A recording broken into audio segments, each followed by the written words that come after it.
Tobacco use is a well-known modifiable risk factor and long-standing cause of preventable death in Canada, which is significant as cigarette smoking kills approximately 45,000 Canadians each year. Today, there are about 4.6 million Canadians using tobacco, of which approximately 3.9 million are cigarette smokers.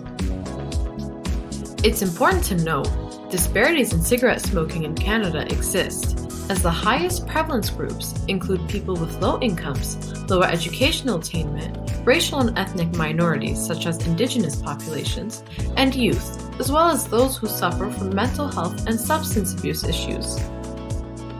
Youth and women are particularly susceptible to the effects of tobacco smoking, as cigarette smoking is an established cause of a broad spectrum of health effects to the mother, fetus, and infant, including decreased likelihood of becoming pregnant, increased risk of experiencing adverse pregnancy outcomes, and adverse effects on the newborn that range from organ impairment to congenital malformations to death.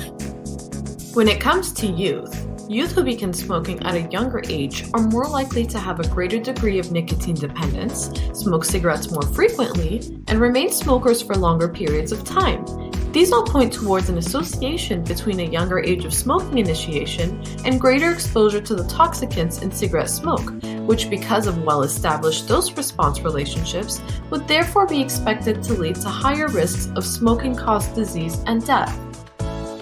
For instance, tissues and organ systems in youth, which are still in the growth and maturation phase, may be particularly vulnerable to the toxicants in smoke, such that even a small exposure dose to cigarette smoke may be more harmful when exposure occurs during childhood and adolescence than during adulthood.